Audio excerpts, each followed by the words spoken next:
SleepyCatFilms Official Podcast. My name is Logan Murray, and today I'm visited by one of the most talented actors I've ever worked with. At the time of recording, you may have not heard them yet, but they are fantastic. From playing Starfire in Grayson, Titans Family Matters, and anything else we have planned, to Catwoman in Gotham City Sirens, and even as far as some other interesting projects as Black Canary. Welcome to the show, Kiyla Wallace. Hello. So yeah, I guess let's start with like a little introduction to you. Let the audience get to know you a little bit. Okay, so we've gone over my name. I've been voice acting for about 5 or so years unofficially. This will be one of my first official projects that I've actually gotten to work on. And I'm very excited to be here. All right, awesome.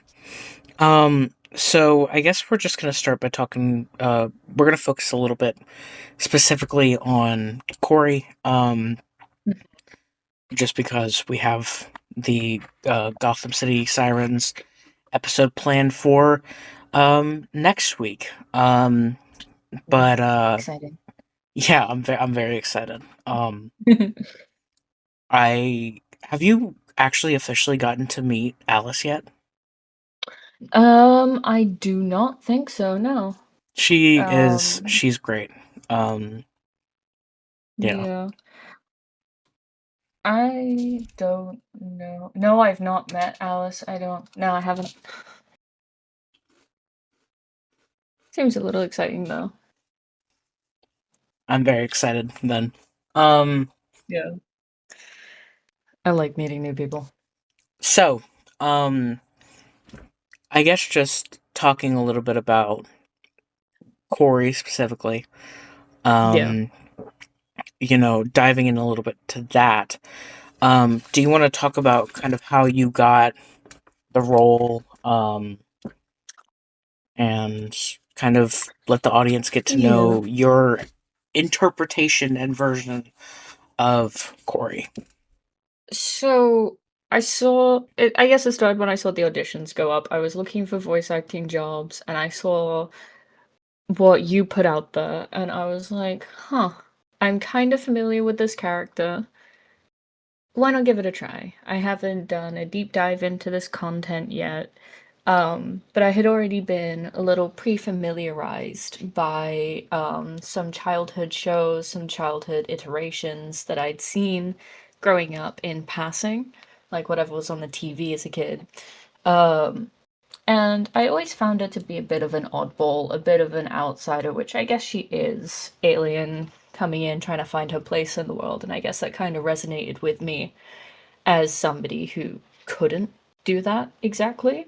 So I kind of saw that in her, and I guess I kind of resonated with that. As much as I didn't entirely enjoy her character at times, I understood her. So I was like, maybe I should give this a try. Maybe something will resonate. So obviously, I went through the audition process, and I wasn't quite sure how she was going to sound until I got into the recordings of the audition, and I was coached through it with you. And I think the way that she ended up sounding, my interpretation of how her voice is going to be, turned out pretty nice. I think it fits her well for what how I described earlier, something different, something out there that doesn't quite fit in, but is finding a nice little corner for itself. I definitely agree. I think a big change when it came to how I casted you versus how I casted some of the other characters for really all of the shows is, I think how I put it before the audition was that I wanted something similar to the DCAU Starfire. Yeah. She's a little older. She has a little bit more experience. She's not bubbly, because she is bubbly still, but she's not as I was gonna say she's very adorable. yeah, she's not as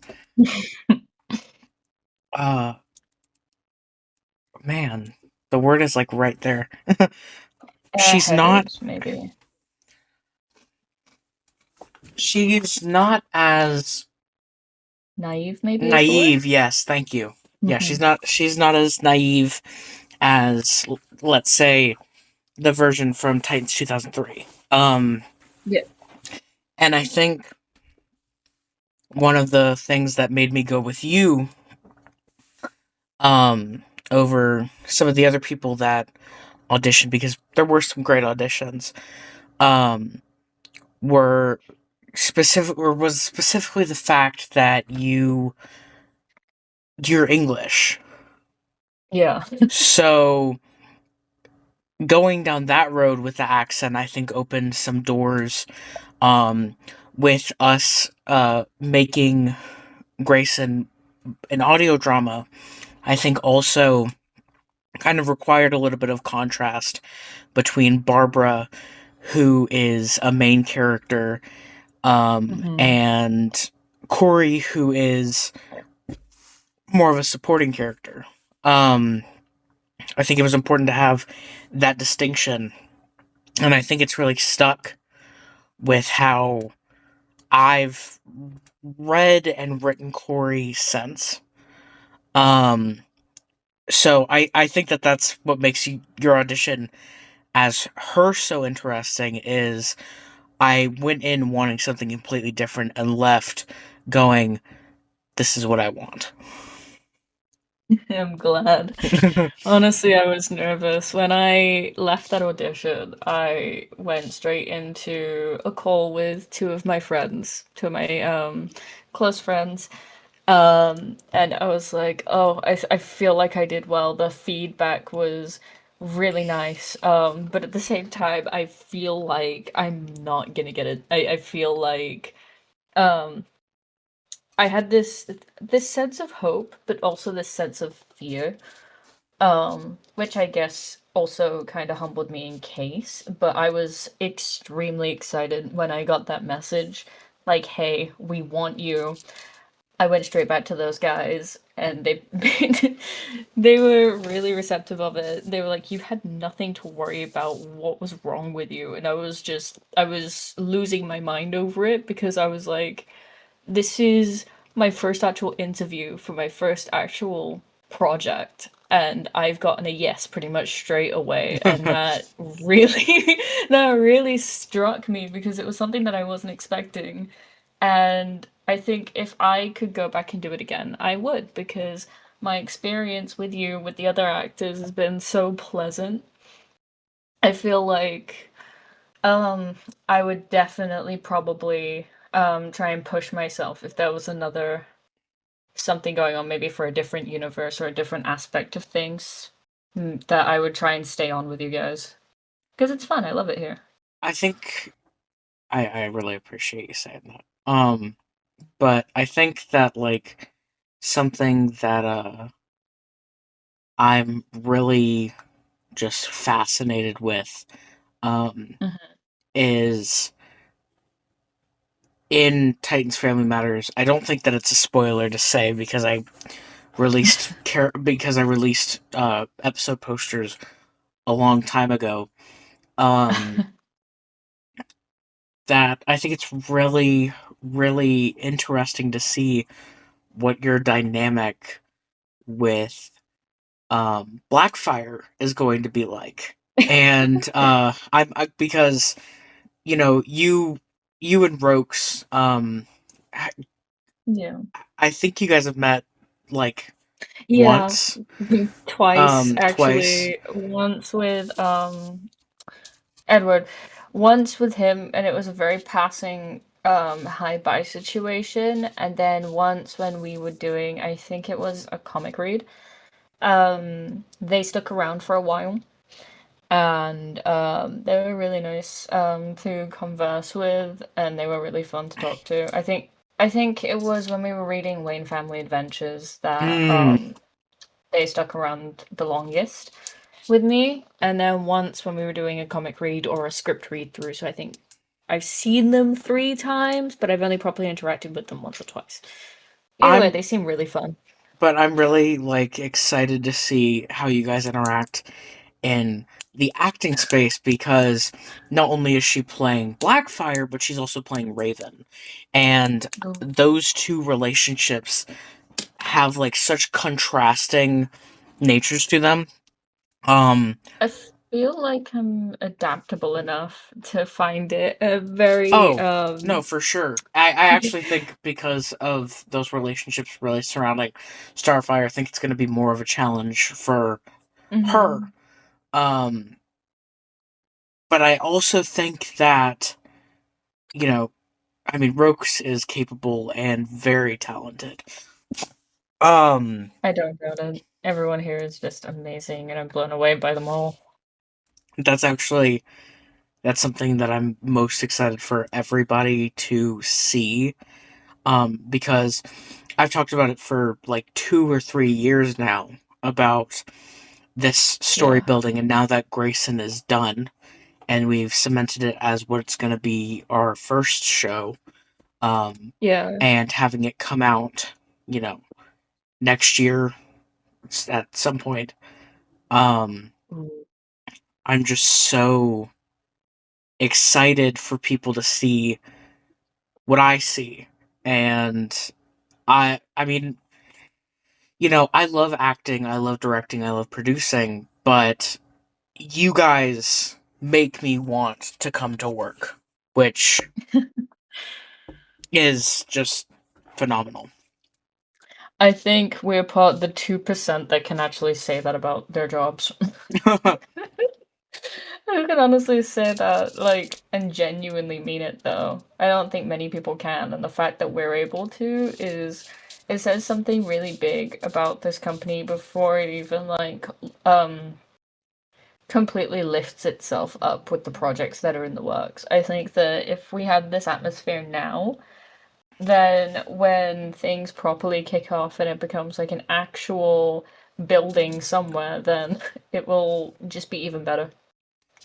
Well, I mean, this past week we hit 80 subscribers, which a year ago did not seem possible to me because we had like 20. Um, and I think part of that has just been I I want when it comes to the release of Grayson, I have a whole idea of my head in my ugh, I have a whole idea in my head of doing a live stream Mhm. and then launching the episode. And I Oh, live think stream launches are amazing. I yeah, love them so much. I think that having that experience um will be great for everyone. But Yeah, first I have to hit um I think 100, maybe 1,000. Um I and believe you can do it. but not only that, I also want to build it for you guys so that when the show is coming out and we start having, Q&A discussions, when we have more interviews like this with full cast, when we start playing games on the podcast and really enjoying and exploring our space and celebrating what we've accomplished building. I mean, I just want to, put you guys and set you guys up in the best position Oh that god, that a can give. podcast while doing Uno? It's gonna rip us all apart. I mean, I'd be down. I'd be down to win at Uno. You would not. No, no, no. I'm not saying I'd win, but I don't think you'd win. Or Cards Against Humanity. I was going to say, but I've been so hooked on Cards Against Humanity recently that I didn't want to bring it up again. It felt like it's becoming an obsession. I actually Oh, think we should organize it. I actually think like in character Cards Against Humanity would be Oh so god. fun. I Um, wonder, because quite a few characters on my list now. I have to spin a wheel and figure out which one to be. Do I feel like Corey, Selena, Dinah? Who are we getting today, boys? but no, And I I think mean, one of my favorite things about that is that all three of them are so different to each other. mhm. I love that because it's so diverse. I have a diverse personality palette. Well, I mean, I tried to, when it comes to double casting, Mm-hmm. I try to cast opposite ends of the spectrum. Even if it's a villain for your character already, even then, if it's opposed enough to what your character is, I think you have a higher ability as an actor, and it showcases a little bit more of your ability. Of oh, I, for example, with me, I can be the life of the party as Beast Boy, but also I can be as serious and trauma strucken as Jason. Um, Mm-hmm. it gives a dynamic view from the audience because I mean, I wonder if people when Titans comes out, if people are even gonna know that I voiced both. Probably not. I mean, I don't think I've heard you properly as Beast Boy. I think when we last went through it, you weren't. Really? Oh, we didn't. Yeah. Yeah, okay, they're not gonna tell. They're not gonna tell. I think if somebody's not listening to this before they go into the different projects, I don't think many people are gonna tell with me either. I don't think so either. Um, And that's one of the best things that I'm proud of. but I think that like doing these projects too has kind of opened a lot of doors into how we're doing things. I mean, you know, I've casted a lot of characters for projects, not only for our original projects, but also for comic book dubs. Um, Yeah. and like, for example, Alice, who will be on the Gotham City Sirens episode, um, also plays Supergirl. And my Mhm. favorite thing about our version of Supergirl is originally we were going to go for something more like the older comics version, with her being, an alien who's trying to find her place and is a naive teenager and is trying to be a Yes. teenager. And that idea has kind of changed not only with, um, like time and how I view the character of Supergirl, but also really being influenced by reading Supergirl Woman of Tomorrow, which is what the movie coming out next year is based on. I think that I the can't wait to idea see that. of Supergirl coping with the death of her race, pretty much, except for Cal and um, Zod eventually when he pops up, if he pops up. If. Um, you know, I mean, Yeah. her coping with that and being an alcoholic and trying to drown her sorrows, I think is just such an interesting concept.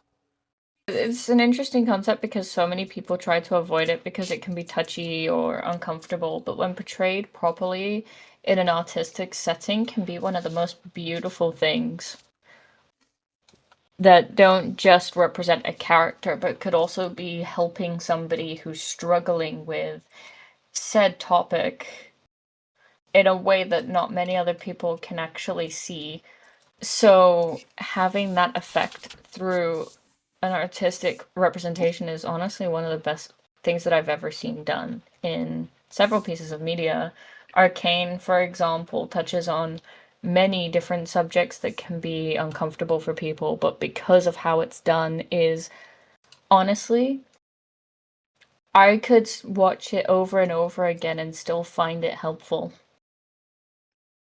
Yeah, and I think like with the change of how we do projects and focusing on certain projects, I think that that idea has kind of become prevalent. Yeah. Originally, it was more about, oh, we're telling a story about, you know, Trigon taking over and or trying to take over the world, whatever, um, and like changing the stories to be human. Um, Yeah. with Grayson, it's very much about coming of age and growing up and what it means to become independent and on your own. Um, Yeah. Something Bruce this, could clearly never achieve. uh, Batman Detective is, even though I'm currently writing it, is very much a story about Mhm. grief and Mhm. coming to terms with somebody's death and how, you know, sometimes you have to work through it to see the light. Oh my god, is Batman getting a therapy project? If you consider Tim Drake a therapy project.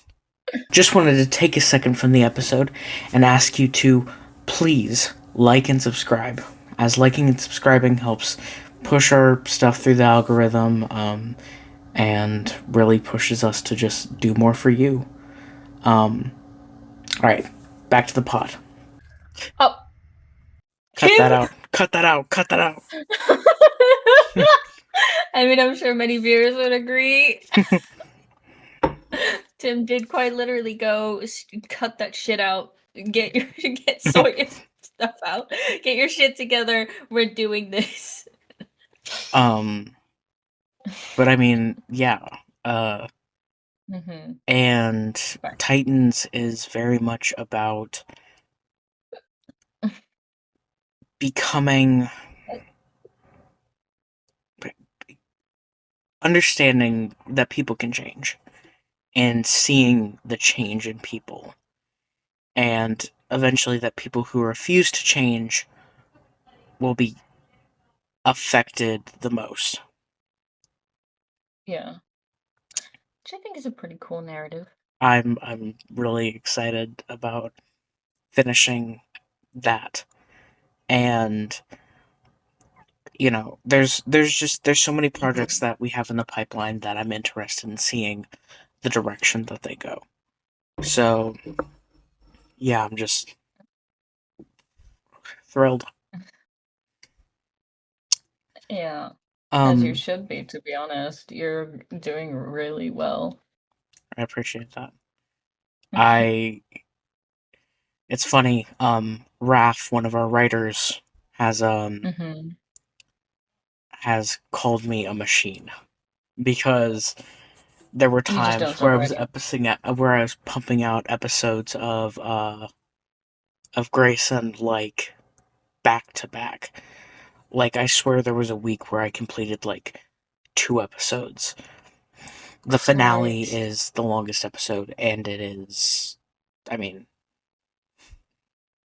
I did. I wrote that in like 2 days. Logan, give yourself a break. I don't believe in breaks.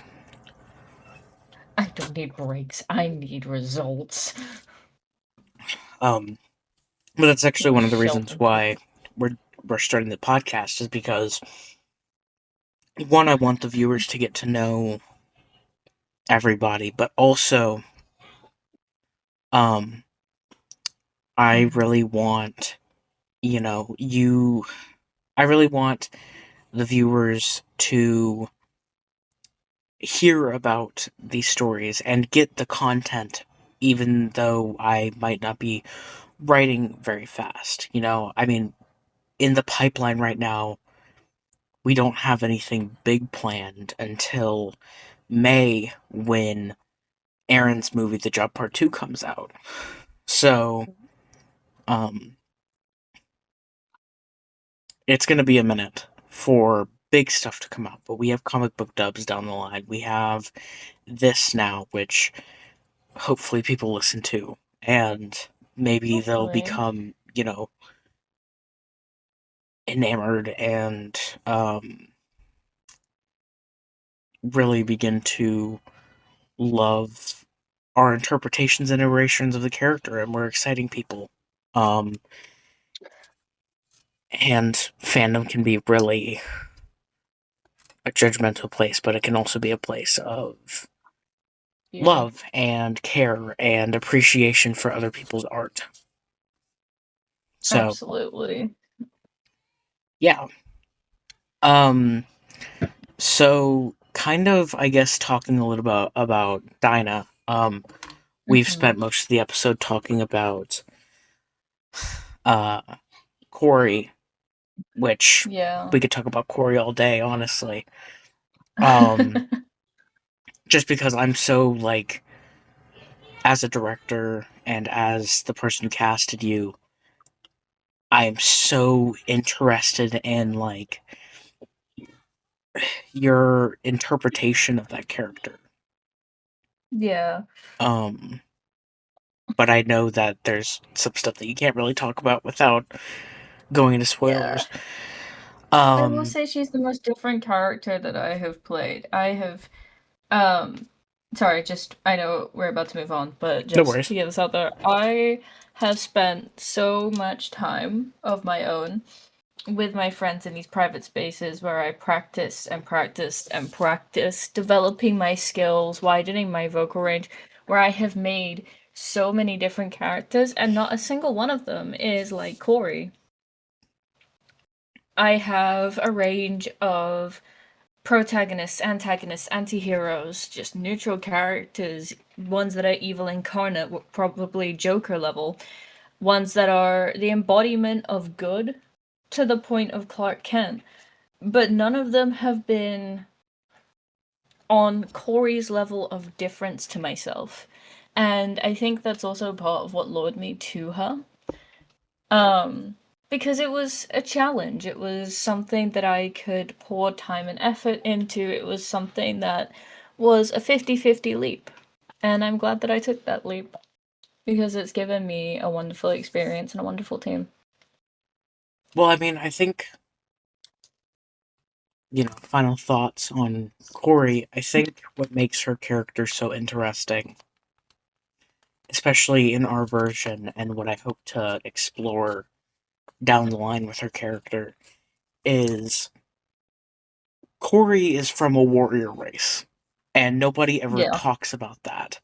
And nobody talks about on Tamaran how, you know, maybe she didn't support those values.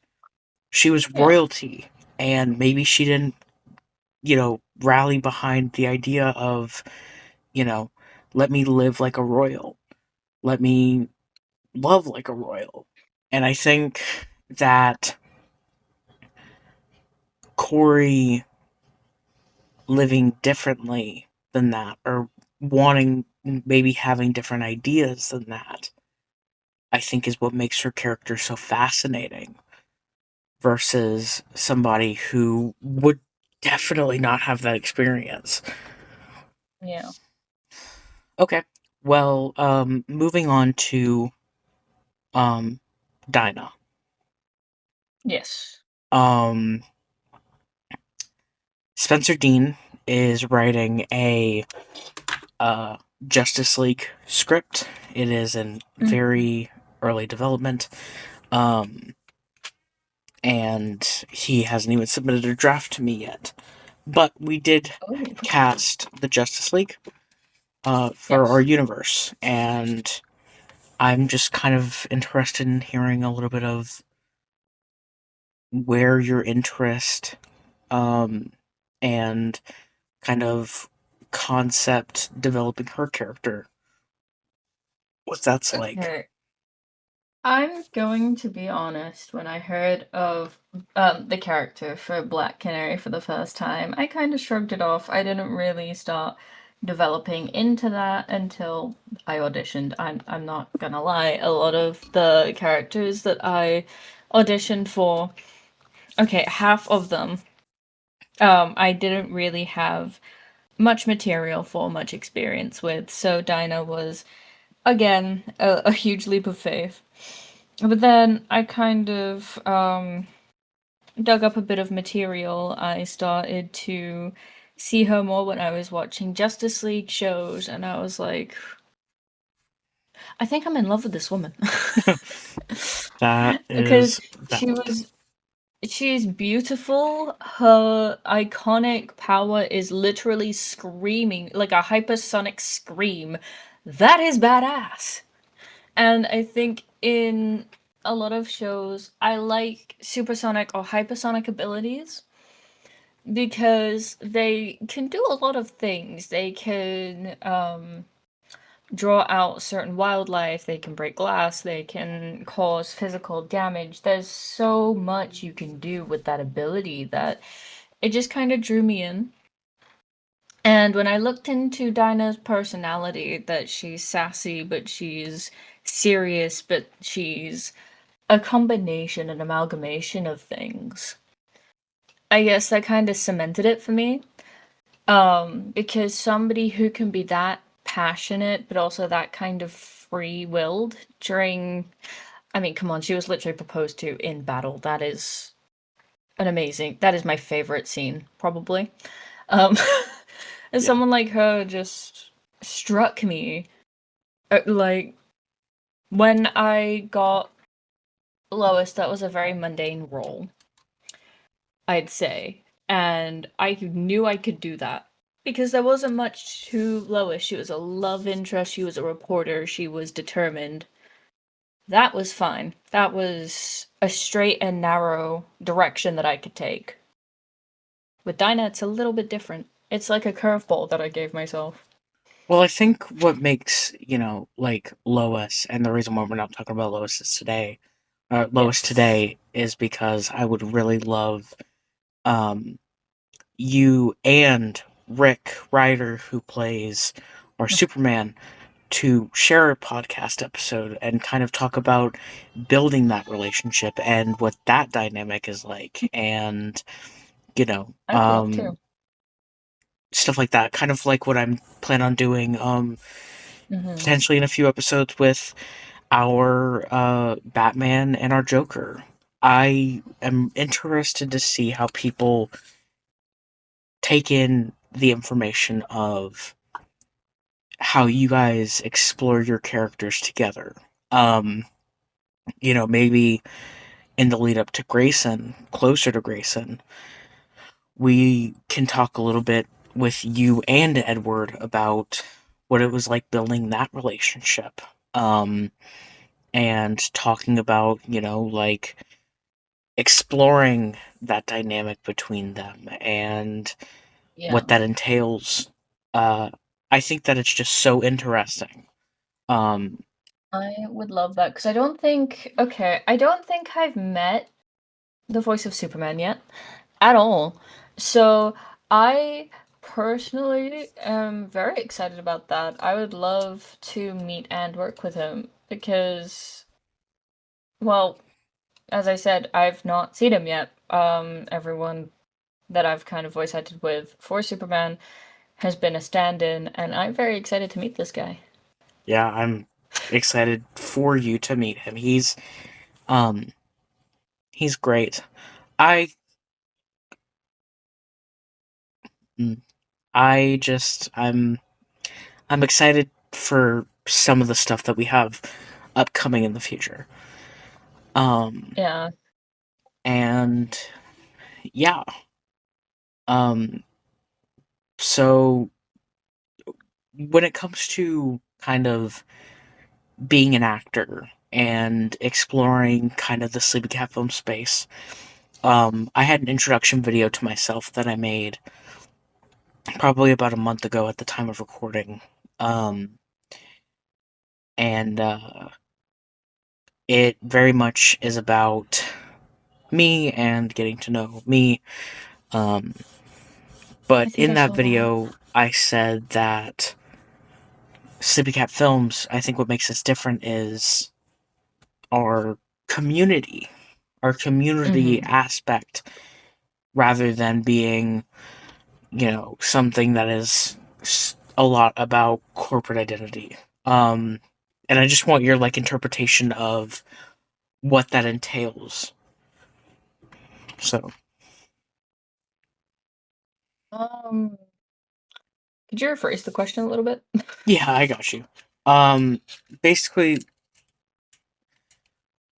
how do you think SleepyCat Films feels more like a community than probably other um, production companies? Well, I'd say from what I see and hear from other production companies, like when I see panels with stuff like with Vivzy Pop's kind of team and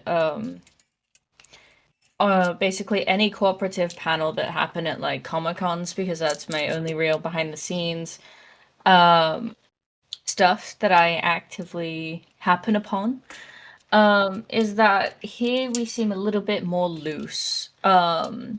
With other behind the scenes with production companies, even if I find one that are directly behind the scenes, there's always something a little tense. Certain things just feel a little forced, like they have to say it to make the production seem good. And that could be for a number of reasons. That could be bad chemistry with one or two of the voice actors. It could be you don't get along with your boss. It could be you just know your fans and you don't want any reason to take them off because then that'll look bad on the show or project that you're producing.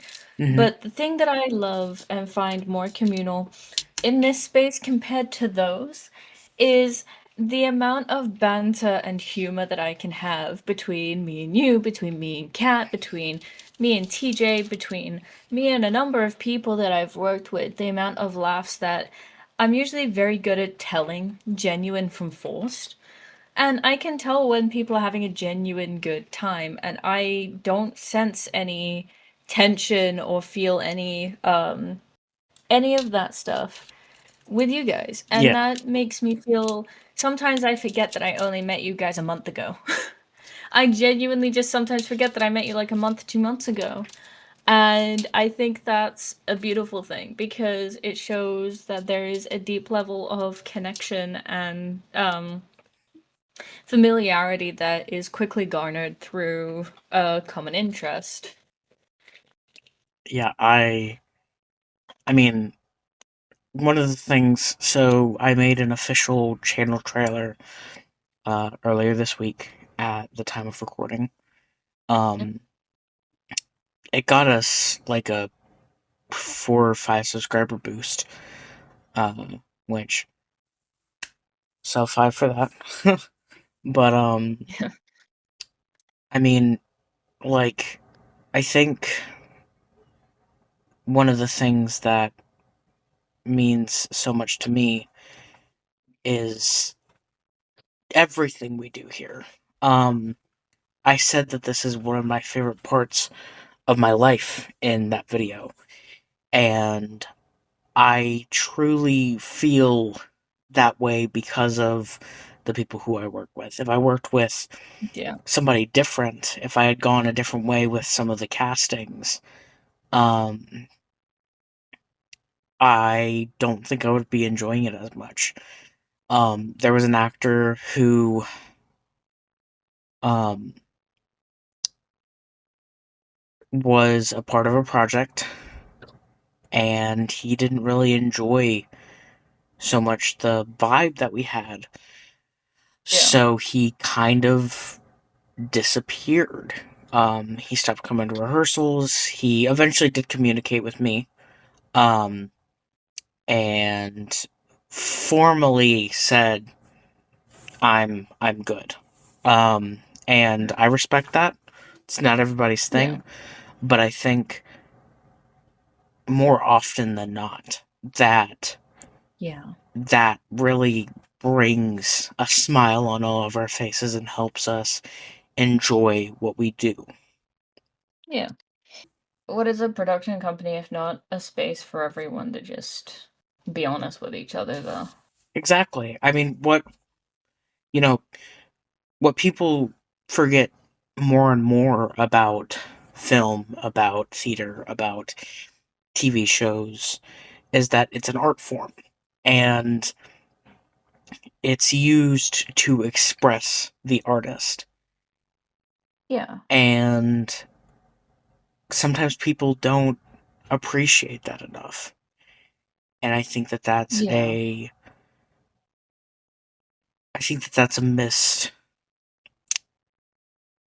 opportunity and a misunderstanding from them, and Yeah. that everybody's entitled to their own opinion, but sometimes you're wrong. Uh, so, Yeah. yeah. You can usually tell as well by portrayals whether people get along or not. It's mostly seen in visual film. Hmm.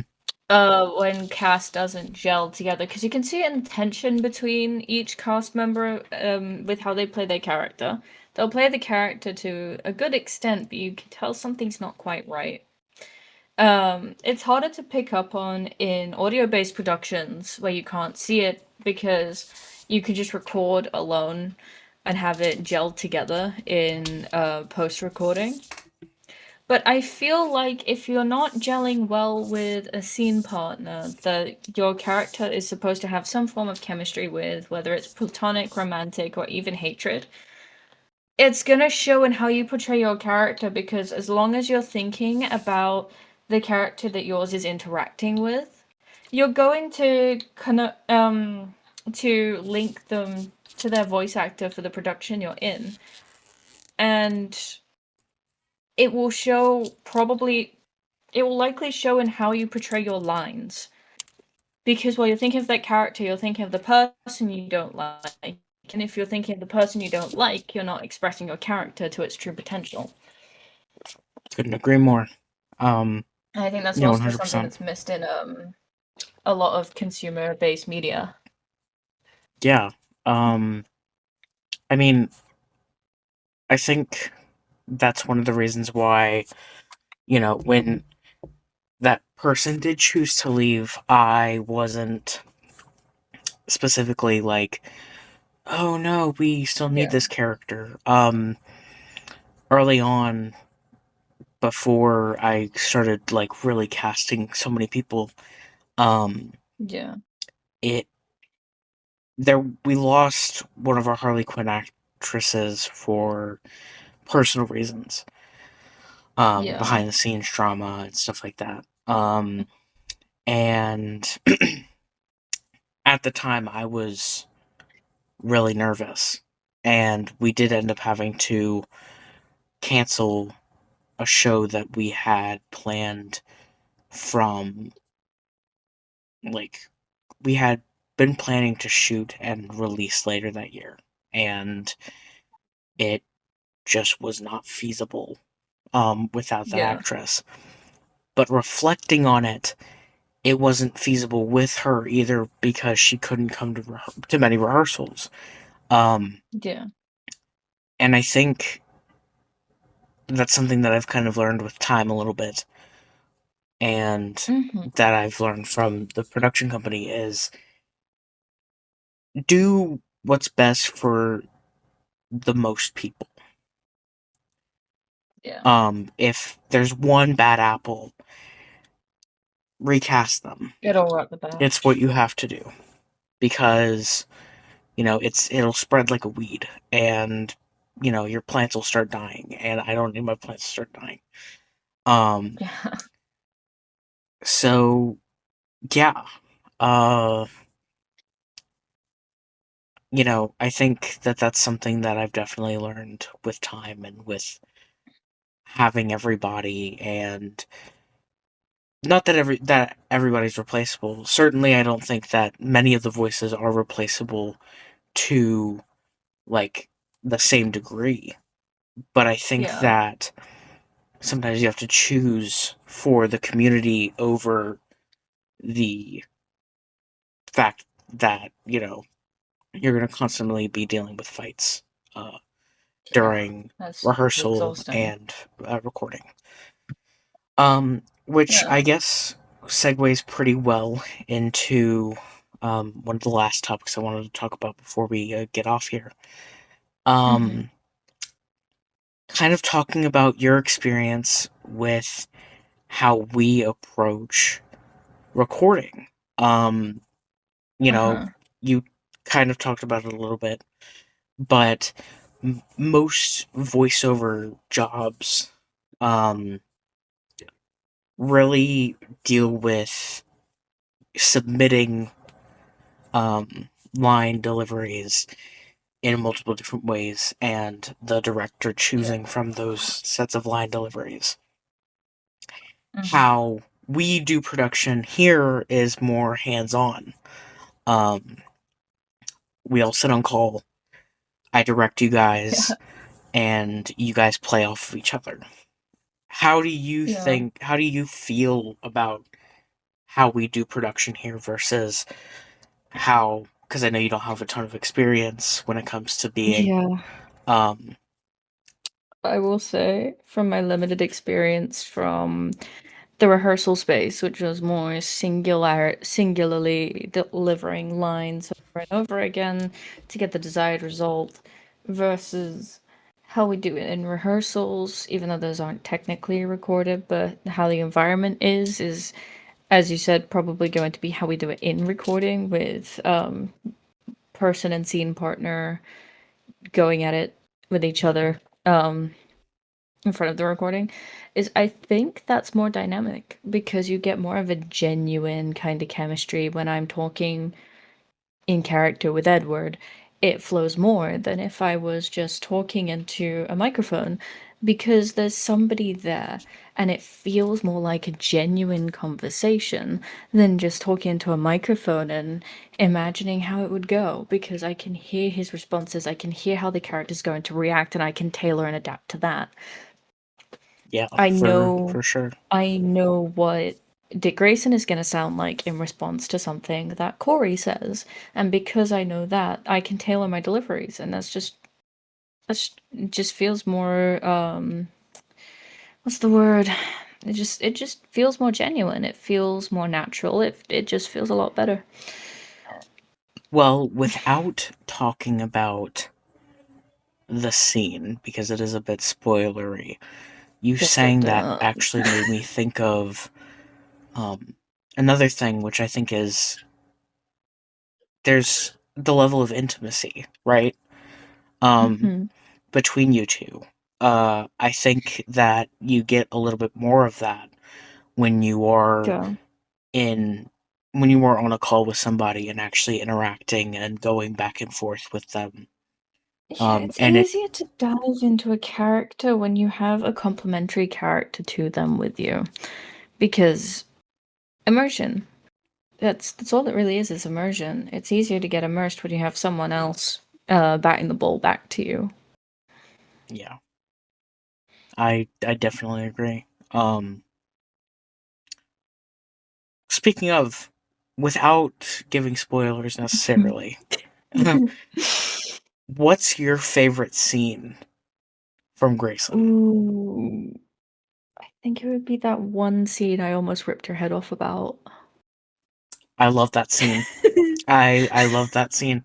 I know exactly which one you're talking about. I I like that, but I also like the other one, the initial one. Yes, Yeah, I think what makes the first scene yeah. that you're talking about that you love so much. I think what makes that one so special is as we go into prep for recording. The fact that you guys are going to be ad libbing some stuff in that scene. I'm really excited to see and play with Yeah. what you guys do with that. Um, instead of just sitting, like instead of with how that scene originally is and how quick I wrote it, Mhm. adding a little bit more. depth to it, I think is just... I think it was your My suggestion, and it's brilliant. It was, because the way the scene was written was great. But there's so much more that in the heat of the moment you either accidentally let out that isn't scripted, or something that you just quick fire think, and instead of pausing to write it because you could lose it, you just say it. And I think it just adds something that isn't. We can make a script feel natural, but we could also naturalize a script. And I think adding little ad libs here and there naturalize the script because it rolls off better. It feels less. Well, I think It feels less structured. I think a scene like that also helps, like, you guys play in a little bit of a toy box too, because, you know, with us doing Grayson instead of Titans first, and Corey not having as big of a part as I would say most certainly she does in Titans. Hmm. I think that Yeah. you and Edward being able to play in that scene and really develop that relationship before we Yeah. even hit the next project that those two are heavily involved in, I think Yeah. I I'm think so excited. Yeah, I also think that because there are some types of viewers that like to see Project A and then Project B and then go back to Project A to see how their perspective shifts. I think for those who finish Grayson and then go into Family Matters and then return to Grayson are definitely gonna have a very good time. Yeah, I think they're gonna have a very lovely time, don't you? I think well seriously though, I do think so, and I think when Batman Detective comes out and seeing kind of, the Mhm. because in a way they are a trilogy. Even though Grayson is coming out first, because I think that that's a good entrance to Yeah. the universe, and Titans Yes. is a prequel to that. At least the first season of Titans is a prequel to that. I would I I would think as definitely a say so. trilogy, they work Yeah. really well together. Because you have the current, and then you have the prequel, and then you have the sequel. Yeah, and I It's a think bit that backwards, but we're doing it. yeah, but I think that that's kind of okay, especially since Grayson. I think what makes Grayson so special is it is a Dick Grayson story first, Yes. but it still introduces you to the world in a way Yeah. that a project like Titans can't. Because Hmm. in Titans, how you would be doing that, it would feel forced. I only know that Yes. because I wrote an entire season of Titans and it felt forced. Yeah. And I don't think it's ever good for a story to feel forced. Um, because if the story feels forced, then it's not a good story and you need to move on. And as I wrote Grayson, writing all of Grayson helped me interpret what I really wanted to do and what story I wanted to tell with Titans, which is, again, as I previously said, about the change and understanding change, and that sometimes people not changing holds them back, but also really being about parenthood and, you know, growing to, well, not parenthood, but familial ties. It's called Family Matters for a Yes. reason. Originally, that was going to tie into Trigon and Raven's relationship. Now it's going to tie into Rose and Slade's relationship. And I saw how, that scene and I was like, sorry to cut you. But when I was reading that and I saw Rose and the Wilson family, I initially, from my first impression of Slade in media, was like, oh no. Oh dear. And then I saw the scene and I was like, oh, okay. This isn't bad. And well, I was luckily, so taken by it. Our version of Slade, not luckily, I wrote it, so it's not lucky. It's the fact that I intentionally wrote it this way. He's not a pedophile in our version, so Um, that's So good. it's safe to like our Slade. PSA listeners, it's safe to enjoy our variant of Slade. Whoa, whoa there. To an extent, but like it's safe to To like him as a character yes, for this portrayal. it's safe to like him as a character for certain That's what I things that meant, he yeah. does, because our version of Slade most certainly is not black and white. He is Is Slade ever black and white though? gray. Well, Most characters in DC are though, it's what makes them gorgeous. But I don't know. the fact that I mean, Bane Kids is pretty bad. that's why I said our version, because our version doesn't do that. Usually it would be illegal in my eyes to ever like Slade that does that in the DCU. But for this project specifically, it's okay because he doesn't do that. It's safe. Well, as you'll learn as you listen to Grayson when it finally comes out, to me, Oh no. as a writer, nothing is ever safe. Just because he's not a No, no, it's pedophile, not. just because he's not doing the most heinous acts in the world, doesn't mean that, you know, his character is safe. It's Oh no, I one, never meant that. yeah. I mean, there are people who like the character of the Joker but don't condone him. I meant more in that kind of sense. Well, like, I think the thing that I really, as a writer, have changed a lot in what I've developed and done is most certainly my change in how I've done certain characters. Um, I try to go very comic accurate, or as comic book accurate as I Mhm. can, while still maintaining a Yeah. good story. Um, Mhm. but does not change the fact that like our version of the Joker did shoot Barbara Gordon in the spine, but did not rape her. Our version of Slade Yeah. is not a pedophile. Um, Yeah. a few things. I So like to stay blissfully ignorant of Joker raping Barbara. I like to be thankful I didn't read that comic. I like to be thankful I only watched the movie because in the movie there was just pictures and it was not great, but it was better than that knowledge. I think the worst part about that movie, which if you ever come on to an episode of our other podcast, A Work in Progress, which has a YouTube channel and a Spotify, go subscribe to Work in Progress. Um, Go but subscribe, guys. It's worth it. if you ever join an episode of Work in Progress, we'll probably talk about that episode eventually. Oh Um, boy. or that movie eventually. My biggest issue with that movie is the scene not that long before she gets shot with Mhm. her and Bruce on the rooftop. Yeah, I'm happy that was retconned. I'm just happy that in the comics that was retconned. I'm happy that that doesn't exist in the comics. I heard she got That's a pregnant, and I was terrified. Bruce Tim thing. Um, but You yeah, mean the Bruce Tim thing? it is a Bruce. It is a not Bruce Wayne and Oh, Tim okay. Drake, the Okay. the writer producer, or Okay. well, I don't know if he was the writer, but I know he was a producer on The Killing Joke. He was Okay. also a producer on Batman the Animated Series.